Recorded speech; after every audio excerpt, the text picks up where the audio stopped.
The gap between rich and poor is widening in Asia. It almost feels like before the race even starts, the battle's already lost for the poor people. And in the Philippines, one of the most unequal societies in Southeast Asia, inequality has turned to anger. There is anger against corruption, but at the core of it, that's anger on inequality. Wealth disparity in the archipelago is a story that goes back centuries.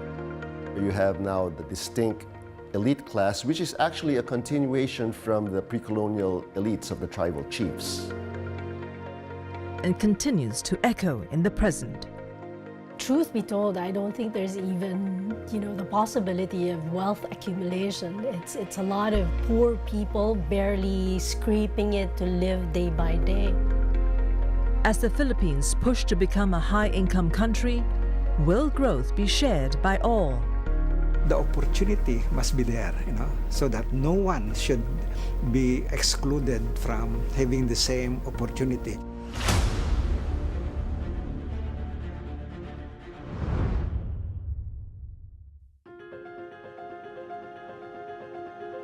There's absolutely no point for billionaires to exist if you think about it, because why are there people having that much amount of money when there are people who can barely afford to eat once a day? And the idea of eating 3 times becomes luxury for them. Habang may mga taong sobrang Gabriel Pineda is better known by his handle Gabe Talks on TikTok. He has amassed over 380,000 followers on the platform, posting social commentary on life in the Philippines. I'm 27 years old. I recently became a dad, which was the best thing.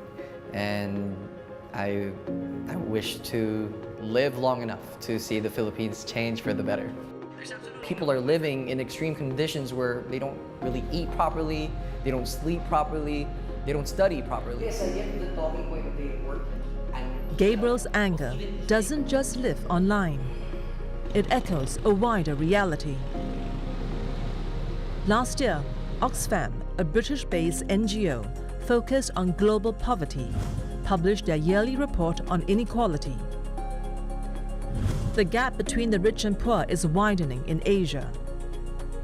It reported that 60 to 77% of national income went to the top 10% of Asians, while the poorest half received 12 to 15%. In the Philippines, nearly 6 in 10 Filipinos live in poverty or struggle with low pay. Meanwhile, about 17% of the national income went to the top 1% of earners, more than the bottom half combined. I think there should be at least a cap to how much you can earn as a person, where it doesn't become immoral or unethical for you to have that amount of money. Coming from a household who grew up very poor, I had first-hand experience of eating salt and rice and toyo, soy sauce. I feel helpless, if anything.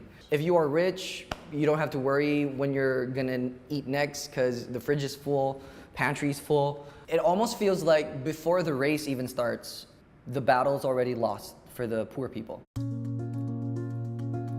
In 2025, the Philippine economy is projected to grow between 5.2 to 5.6%. Yet, in one survey, more than half of Filipino families, around 55%, said they felt poor. As for the richest, they're doing better than ever. Last year, the 50 wealthiest Filipinos saw their fortunes swell by 6% to $86 billion. That's about 1/6 of the entire economy. Inequality in the Philippines might be described as being deeply structural and historical, and it has created a cycle of the elite perpetuating their power and making sure that, in a way, the poor are limited in terms of their opportunities.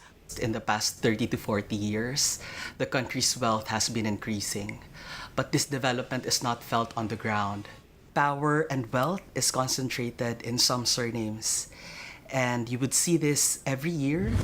There's a publication of the richest persons and families in the Philippines, and these are the same names year after year.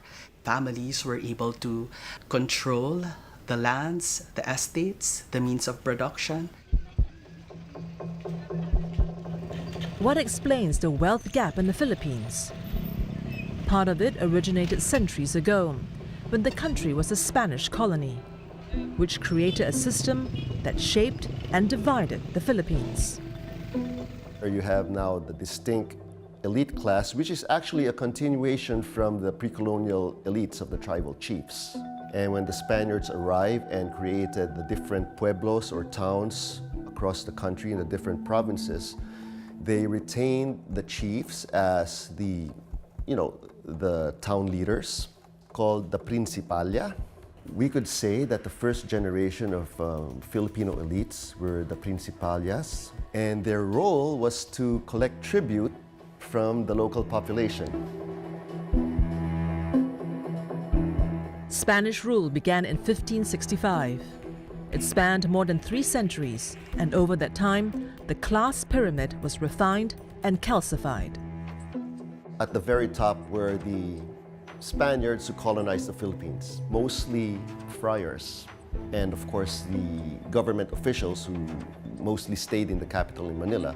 They were known as Peninsulares, who considered themselves a class above the Spaniards born in the Philippines called Insulares. They held political power along with the friar orders. The class distinctions became more complex when Chinese merchants from Manila were allowed to migrate to the provinces.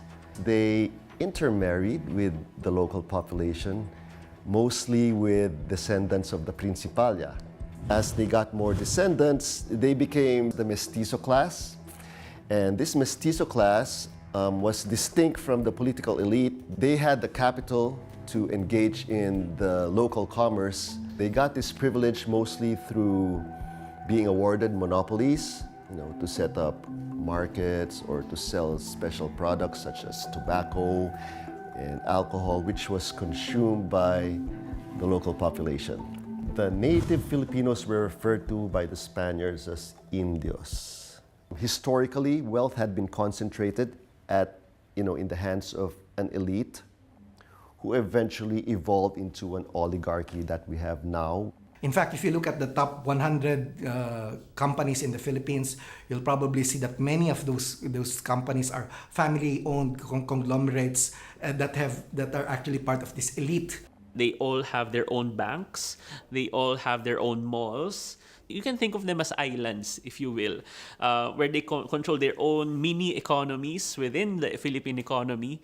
And that's one of the reasons why it's so difficult to reduce inequality in the Philippines as well, because each of these conglomerates are so huge that there's no escaping them, basically. Spanish rule ended in 1898 when Spain handed its colony to the United States. The Americans instituted a new form of government in the Philippines, modeled after their own. Political power was now up for grabs. When the Americans established political institutions through an electoral process, a lot of these educated elites became members of the first Philippine Assembly that was established in 1907. And a lot of these educated elites actually maintained that power for generations. If you look at the Senate and the Congress, you'd see power concentrated in some siblings, parent and child, cousins, new names, new politicians, even candidates coming from poorer families. It's harder for them to enter into the political arena because of the established political dynasties. In the House of Representatives, 80% of district seats belong to members of political clans. You might say there's nothing wrong with having dynasties because you have, for instance, the Kennedys in the United States, very well-known political families. But in the Philippines, where opportunities are not distributed, to everyone, once you get into power, then you don't want to give it up. So this is why it's been very difficult to make genuine reforms to reduce the gap between the poor and the rich. The main cause of inequalities in any society would be the greed of those that are on top, thinking that they deserve this, they can take for themselves, and it's theirs to keep. But there's so much more for everyone. I think we, as a people, have the responsibility to call these things out, no matter how normal they seem now. Last year, a Philippine research firm found that many young Filipinos are anxious about inequality. They feel that the system is rigid and stacked against them. There are several dimensions of inequality. Inequality of opportunities, that's the more appropriate concept of inequality. And this has to do with inequality in access to education, inequality in access to work or employment, to health, to social protection, to mobility, digital connectivity, all this, Especially those coming from poorer families, they're more concerned with basic needs, survival, day-to-day existence. And so they've resigned that this is the universe that they are working with. And so when a problem or a challenge comes before them, they step back and think that it's a challenge that they cannot overcome. If you were a poor Filipino, the easiest way to live through life and to journey throughout this country is to just accept it. Because it would be a lot more tiring, frustrating, demoralizing to even fight, to even try to fight, and not have anything in return. Geria's words echo across generations. And the starting line was drawn long before they were born, on maps and land titles.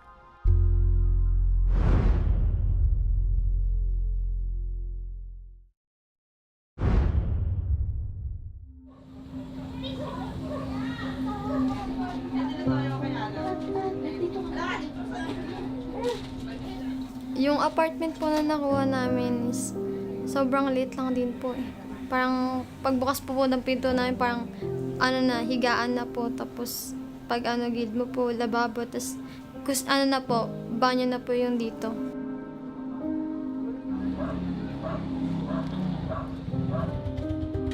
Arlaika Campaneas is 19. She moved into this room in Bulacan 5 years ago with her parents, sibling, niece and nephew. They did so after being evicted from their old home in Sitio Quince, a fishing community on the coast of Manila Bay. Nabalitaan po namin na magpapatayo daw po ng airport dun sa lugar po namin. Tapos sabi po, paalisin daw po lahat ng tao doon, pero babayaran naman daw po. Tapos after nga nun, sabi po ng magulang ko na huwag daw po pumayag yung mga tao daw po doon kasi nga daw po doon na sila lumaki. Parang sayang naman daw po kung aalis pa. Fond memories are all that remain. The coastal community that had long sheltered families of fisherfolk is now a construction site for the new Manila International Airport, a $12.5 billion project led by one of the country's biggest conglomerates, San Miguel Corporation. Spanning 2,500 hectares, the new development promises to improve connectivity, boost economic growth, and create more than 1 million jobs. But the mega project is an example of the Philippines' dilemma when it comes to inequality. Who benefits and who feels left out?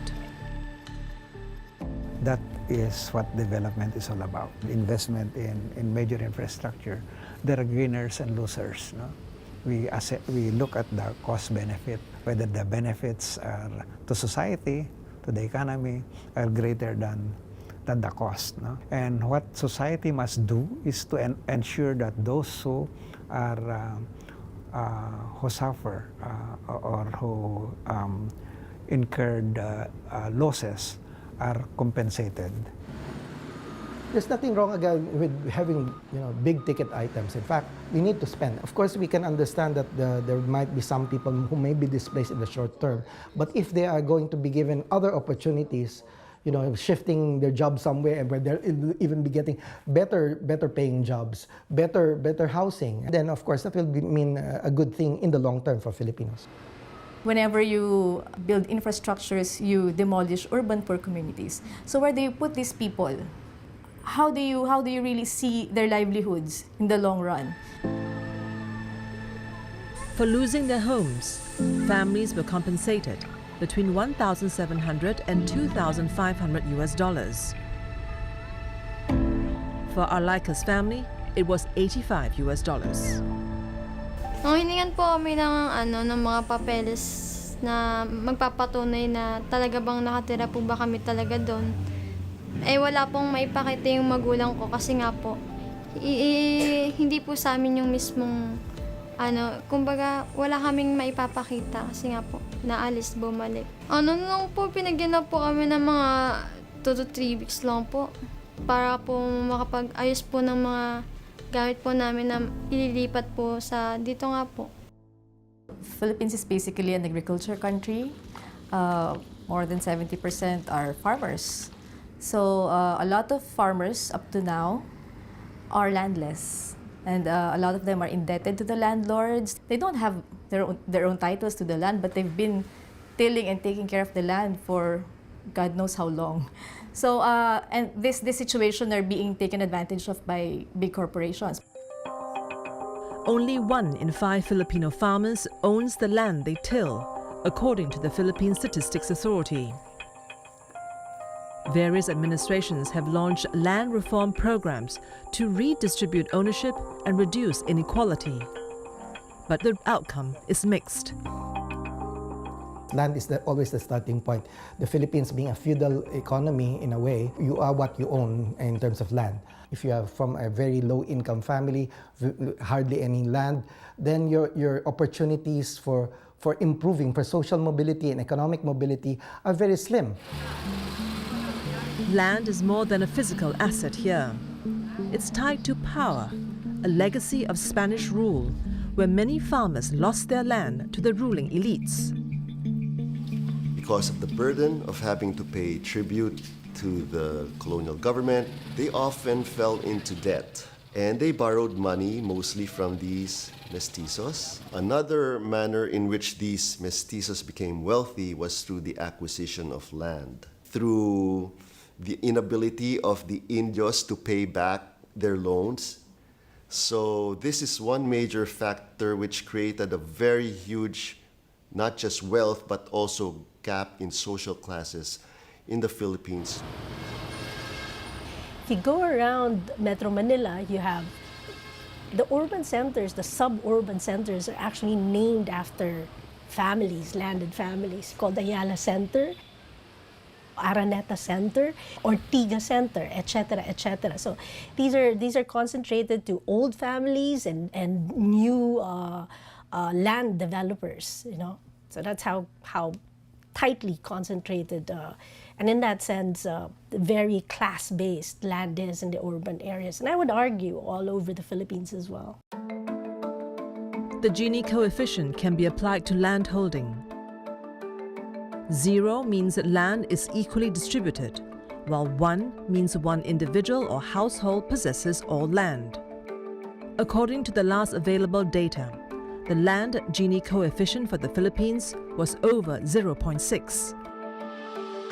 The Gini index in 1918 for land was around 0.7. Today, it hasn't changed. It's still about 0.6, which means that only roughly the top 3% of landowners own 25% of all the land. In this country, we identify several classes to be on top. We have landlords, we have big business, so we have those big capitalists, and they essentially own swaths of land or big corporations. and they position either their own family members or themselves or their pets in positions of political power so that they can get policies or permits or whatever is necessary so that their business keeps booming, that they will ensure gets passed or is rubber stamped. That imbalance has real consequences for people like Arlaika. When her family owned the house they built, the surrounding areas provided their livelihoods. Almost lahat naman po ng tao doon, trabaho po is yung nangangapa nga po. Pero malaki po yung kita po nila doon. Malaki naman po yung kita ng magulang ko doon. Kesa po dito, nahihirapan po yung parents ko na maghanap buhay, lalo na po yung mama ko ngayon is housewife lang po. Tapos po naman yung papa ko naman po ngayon is construction worker lang po. For the most part, relocation projects haven't worked very well because apart from the poor quality of households that you build in the outskirts, many of these supposed beneficiaries would rather go back to the middle of the city to find viable employment. When you don't have land, you're constantly racing against rent. It's a hand-to-mouth kind of existence in a sense, where if you run out of work, you run out of shelter. So for a lot of poor people, it's a choice between homelessness and possibly picking a place that's affordable but is in a hazard-prone area. And things could get worse for those on the lower rungs of the socio-economic ladder. The Philippines ranks amongst the countries most at risk from climate change. Meanwhile, multiple studies show that natural disasters disproportionately impact the poor. These poor people in communities doesn't have much anyway. One flash flood will wash it all away. And it will take them how many years to buy a single mattress or to replace everything that they've lost. That keeps them into further poverty. Home and land ownership is slipping out of reach for some ordinary Filipinos. Real estate prices, especially in Manila, climbed since COVID, though prices have come down more recently. More and more middle class are moving out of Metro Manila, and this is not by choice. And being so then creates this situation where access to certain things become even more difficult for the lower class people. The quality of health, quality of education, quality of service, etc. But it's also because the design of where we put the services is also highly concentrated, again, in the urban areas. Though the Philippines had been doing well with poverty reduction, the pandemic would set back these efforts. Post-COVID, the Filipino economy would rebound quickly. However, the poverty rate did not fall until 2023. This is an indication that the initial pandemic recovery did not benefit the lower rungs of society, and they're playing catch-up. Well, because of the disruption, the COVID contraction of almost like 10% of the economy, obviously that we lost the momentum there. In fact, it exacerbated inequality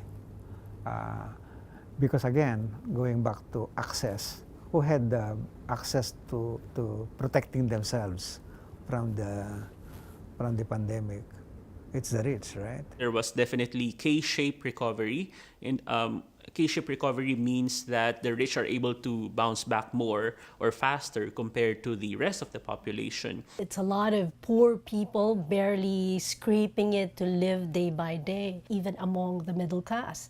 Because you need to think about education, you need to think about mortgages, transportation, your cost of living is unbelievably high in the city. With the change in her family's circumstances, education may have slipped out of reach for Arlaika. She had to leave school, along with her dream of college and a better life. Sabi po, susubukan daw po na makapag-aral pa po ako next year, sakali man po. Baka po may posible na mangyaring matupad ko nga po kung hindi ko po problemahin yung financial kasi nga malaki nga daw po gastos ng pagka-college daw po. Para po sa akin may posibilidad po na mangyaring ganun po kasi nga po malit yung kita ng papa ko tapos siya lang po yung nagtatrabaho sa pamilya namin. Education is traditionally seen as a way out of the poverty cycle, a crucial step up the economic ladder. But for millions of young Filipinos, even that path may no longer be viable.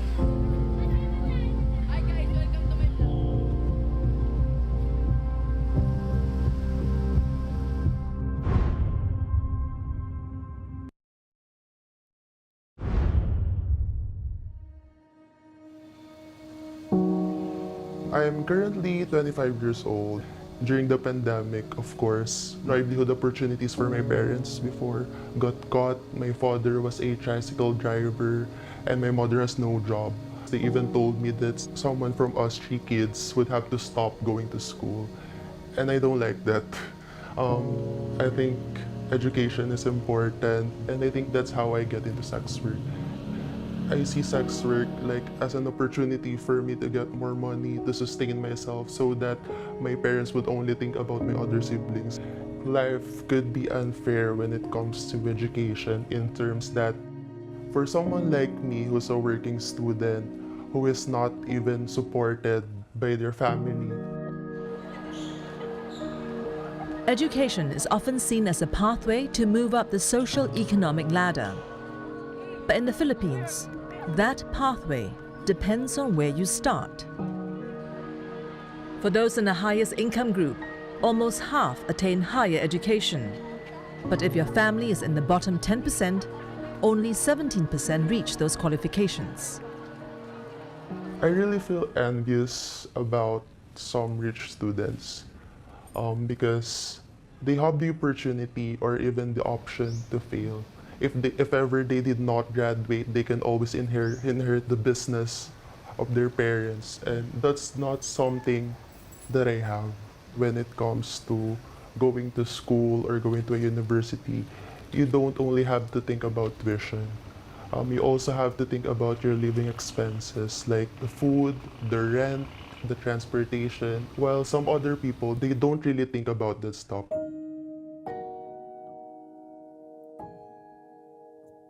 Elio studies social work at a public university in Manila. Classes by day, vice work by night. He's pushing for a degree in the hopes that it will make life easier. But recently, in the Philippines and elsewhere, the promise that higher education brings is fading. An increasing number of university graduates are unemployed. In June 2025, almost 4 in 10 of the unemployed are college graduates. Education can open doors. However, there's also a limit to the number of doors that are open. And so you may find employment that may not necessarily match your skill set, meaning they're employed in careers that really do not fully utilize their skill sets. For instance, you go to advanced economies where you have a very strong industrial base, but in the Philippines, the manufacturing base is very weak. In large part because these conglomerates, the family-owned corporations, they would rather go into safe investments. And by safe, I mean they get into businesses in the services sector. They'll be owning malls, they'll be owning banks, all in services. But what are they producing? And how much are they employing? Very little. For poverty reduction is faster when you have robust manufacturing. So the question for us is why did manufacturing did not grow as rapidly as in the case of Thailand, for example, or now Vietnam or Malaysia. It's not because our elite did not want to invest in manufacturing. Their common complaint is high cost of doing business. Just getting the permits to operate takes so many days, so many weeks.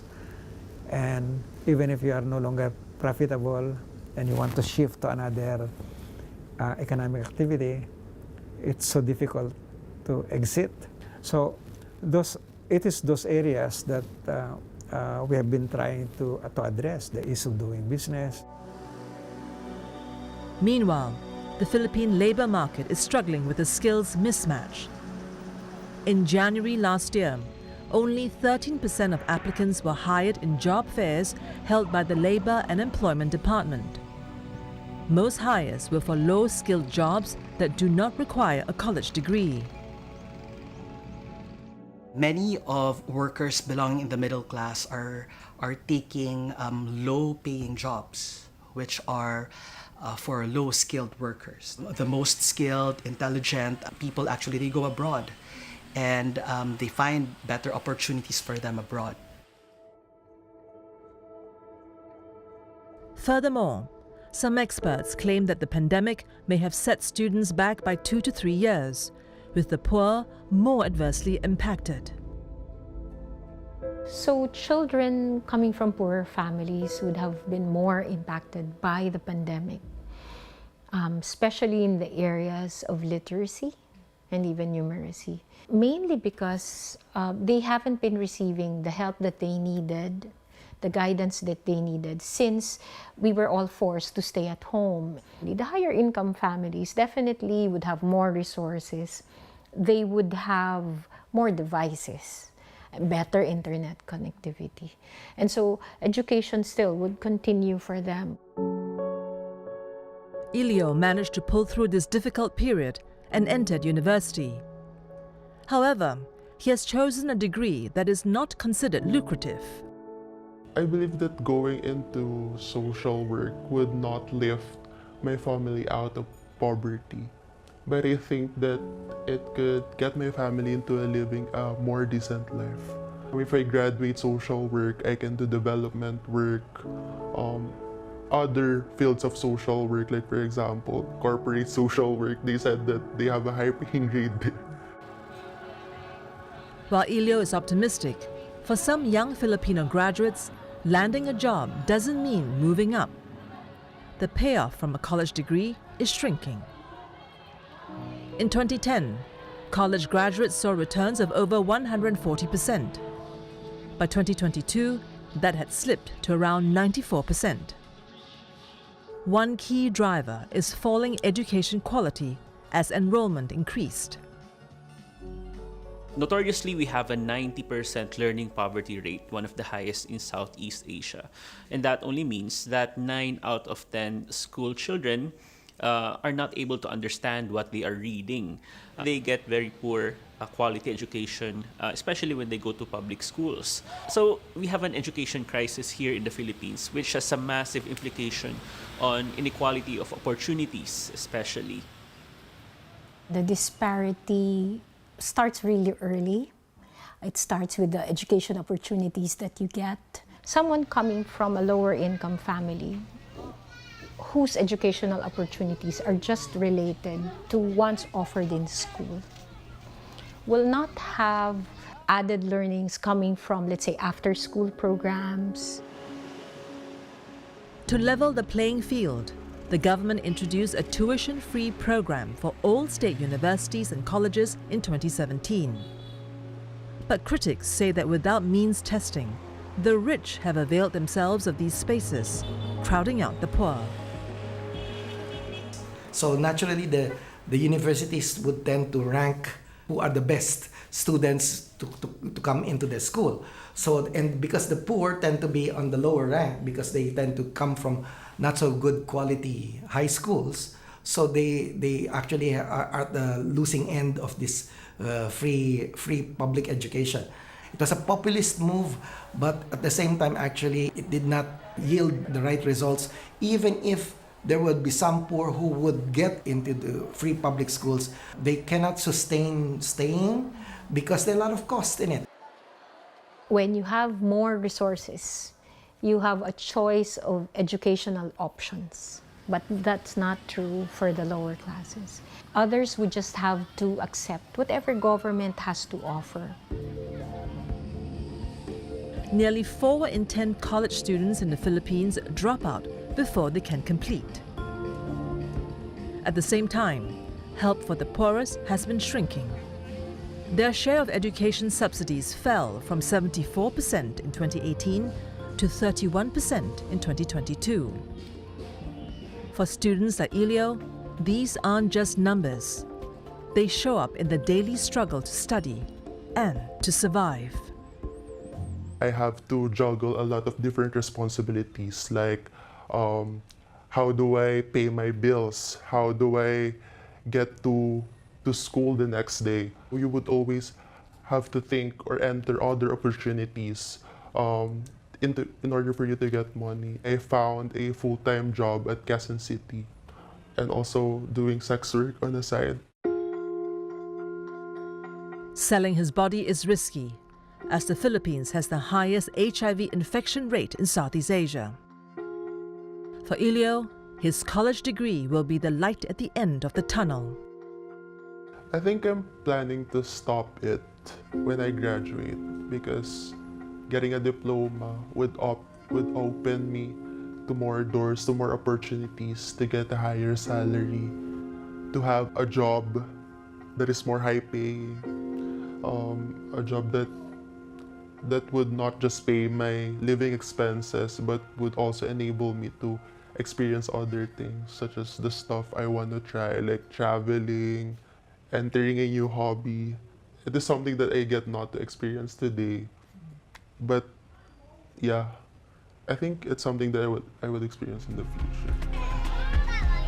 If inequality keeps shaping who gets ahead, what does it mean for the Philippines?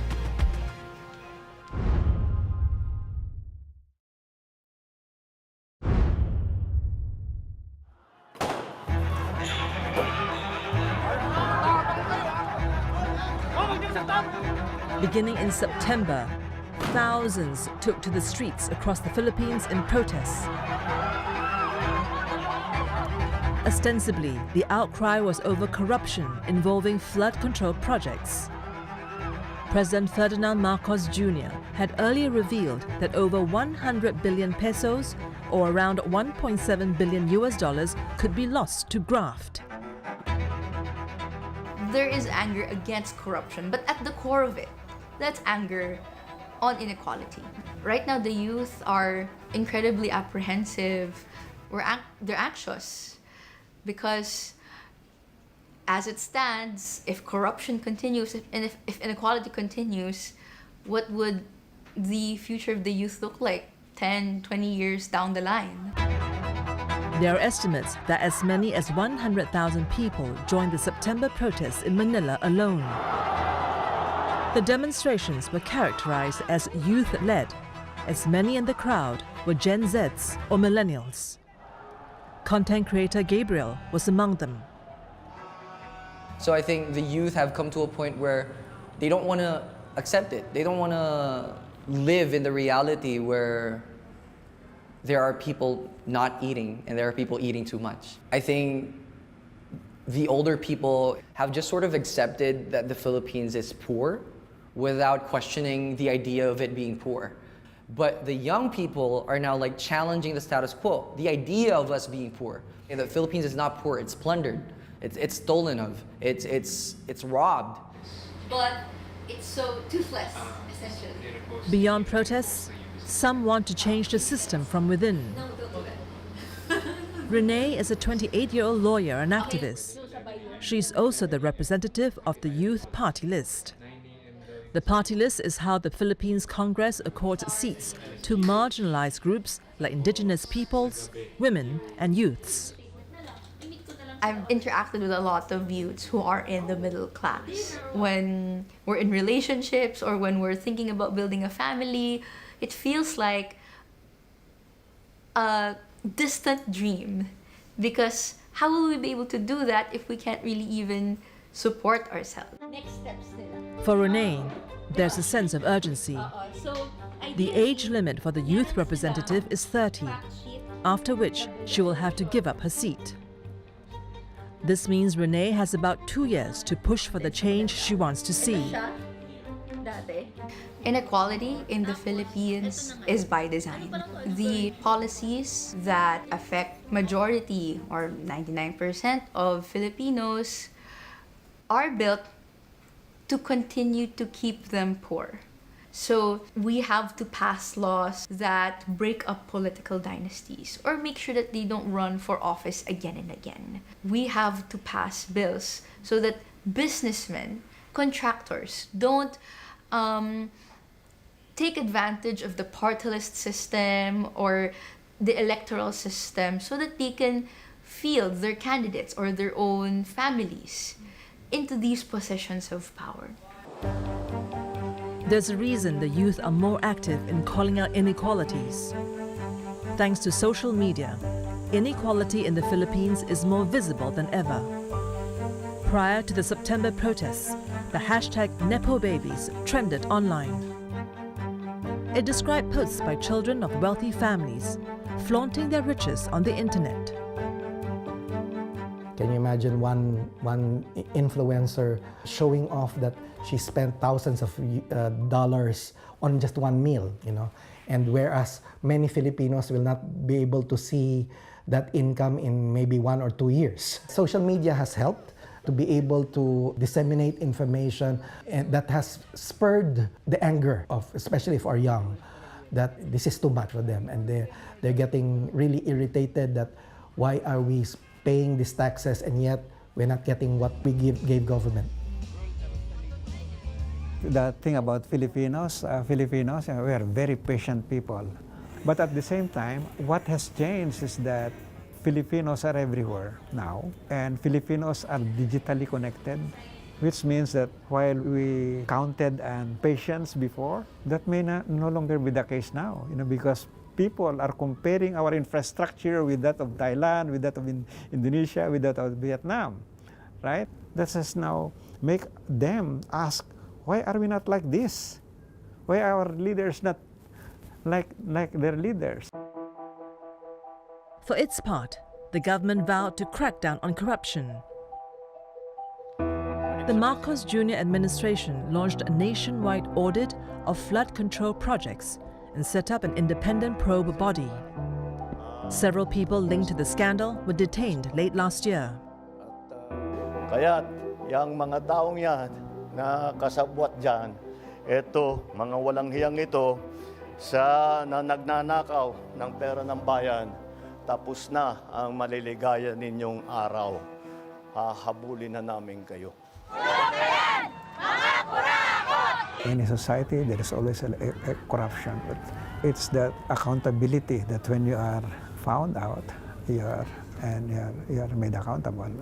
So that's the kind of regime that we want. And you have seen the president's intention of addressing that issue, and we are indeed tackling the issues there by punishing those who are involved in a way that's relatively fast given the limits of our laws, and so make people accountable for their bad actions. No? And that is what builds confidence for our people. The challenge now is to make sure economic growth is equitable.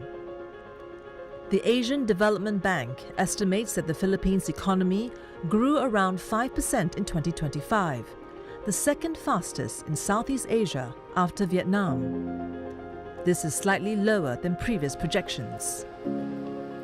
I think many of our goals are still achievable, even medium term, like single-digit poverty by 2028, for example.